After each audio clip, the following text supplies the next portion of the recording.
Здравейте! Приключихме с гаража, вече е готов, залял съм го, целият е напълнен, показвам ви.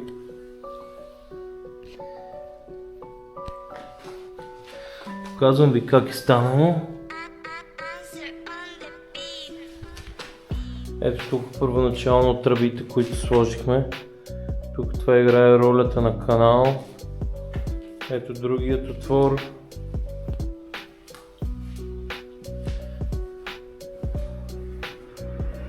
И тук ще ни е главната тръба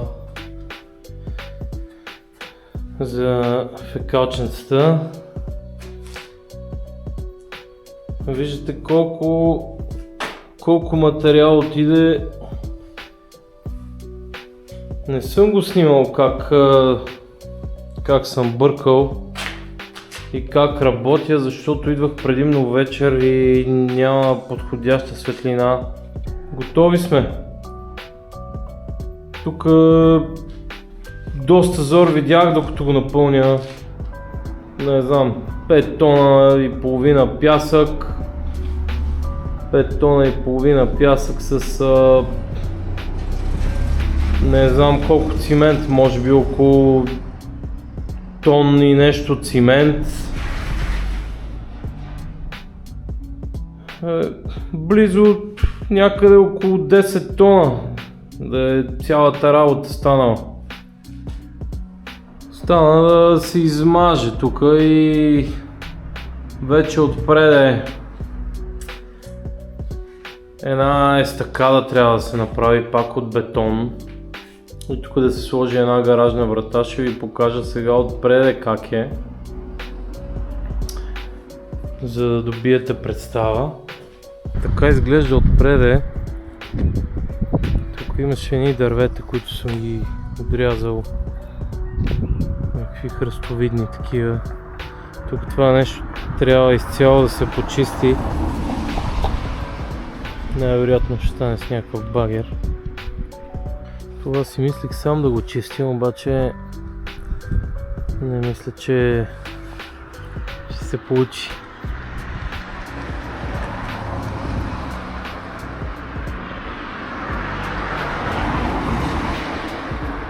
Ако го чистя сам, ще видя бая зор.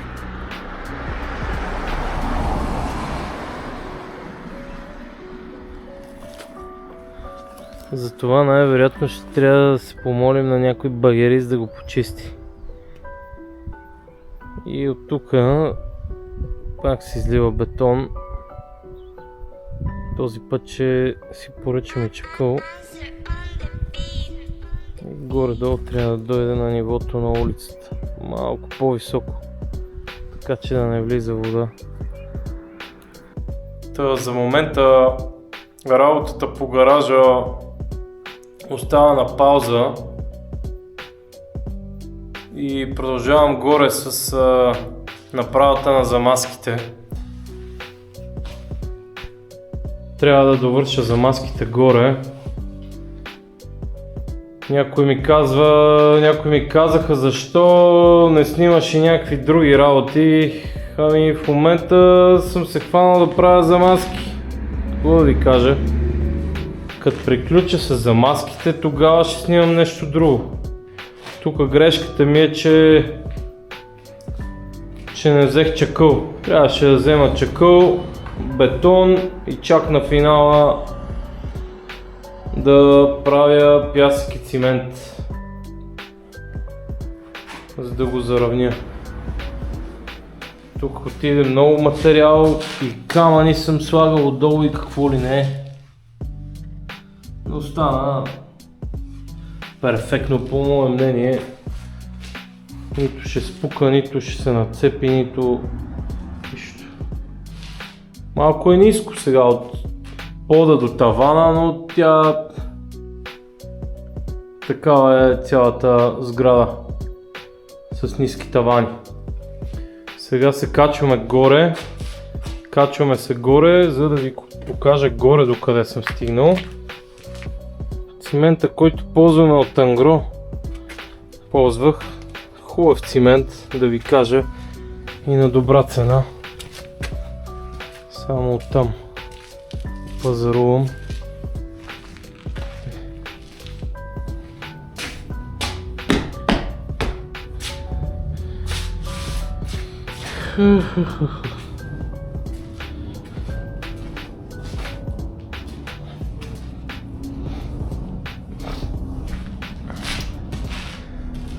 Добре, вече сме горе. Тук отново си качих нещата горе. Малко двойна работа, сваляме ги, качваме ги. Пуснал съм нива и тук за замазка. Замазката трябва да продължи тук до този пилон. И така тук ще има изидена стена така до тук. А вече тук трябва да има така една врата да се изкърти, за да се влиза в баня и тоалетна. А тук ще е така нещо като входна врата. Не нещо като входна, ще бъде входна врата. Тук тази дупка трябва да се затвори. Това тук ще се изида, тук ще бъде стена. Ще се влиза фактически ето оттам. Ето оттам. От тук няма да стане да се влиза, защото точно тук май ще ни се падне вратата. Да. Малко ще е на зигзаг. Не знам и дали, мислех си го централно, от тук да се влиза. И директно е тук да влизаш централно, но пък там долу ни е щранга. Там долу ни е мръсния канал, ако влизаш оттам, може пък и да стане, нали, но трябва да се прави много дебела стена от гипс картон, за да се скрие вътре тръбата и евентуално да се премести ето там във ъгъла тоалетната или не знам. А на по-късен етап ще ви го показвам, живи и здрави да стигнем там.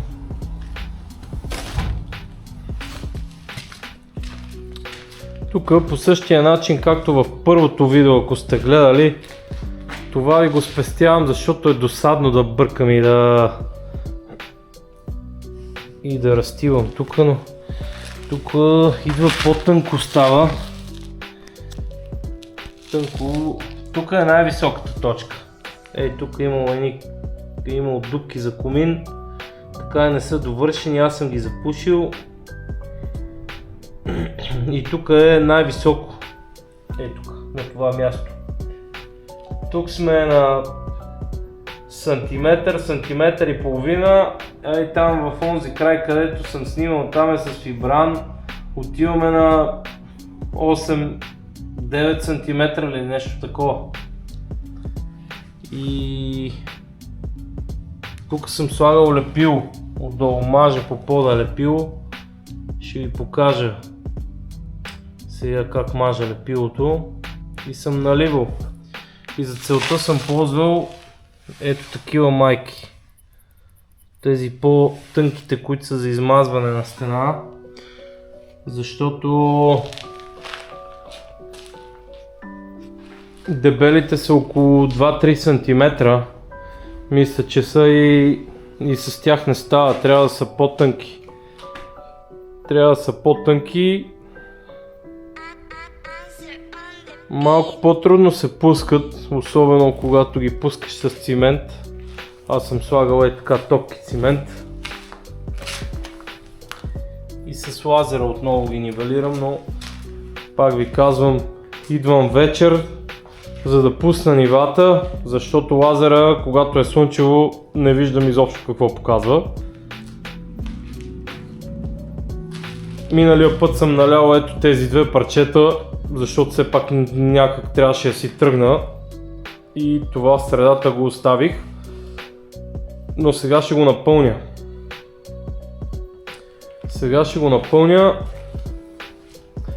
И имам евентуално намерението да пускам ето тук майки нива. Та ще видим докъде ще стигнем. Така, след малко се връщам, ще ви покажа как заливам ето тук това парче и как лепя пода и така. Така, сега показвам ви как нанасям лепилото. Супер елементарно. Първо е хубаво да си намокрите пода. Така.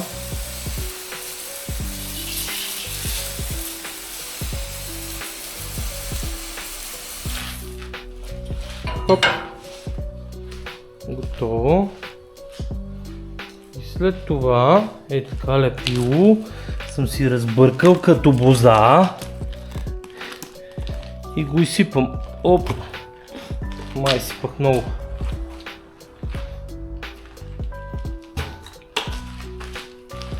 Добре. След като изсипах лепилцето, взимате една най-обикновена метла, по възможност по-изхабена. И започваме така да си го хубаво размазваме.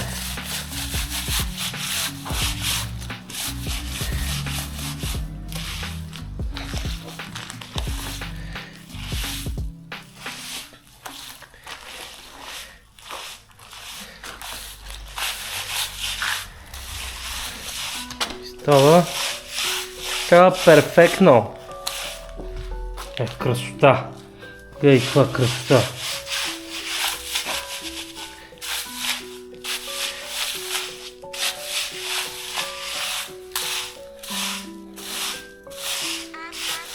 Тия две парчета тук така съм ги правил.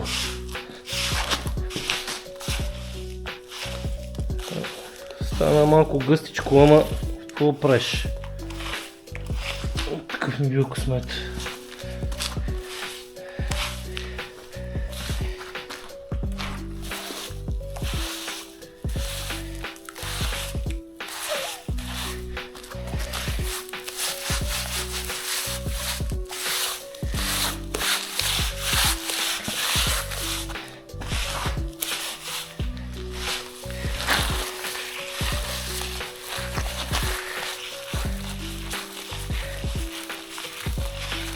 Така, нали го втриваме хубаво в основата.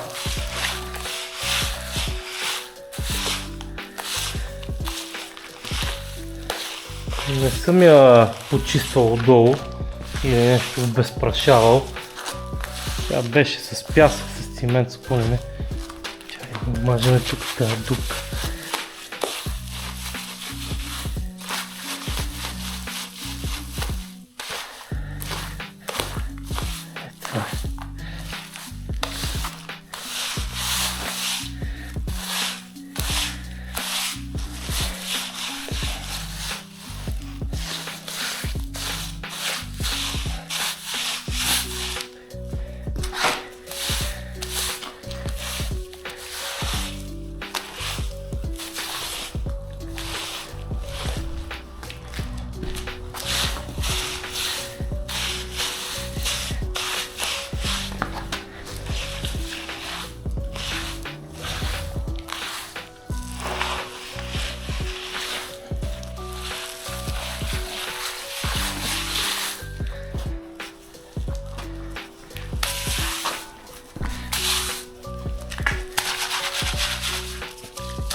Ами, за момента е това.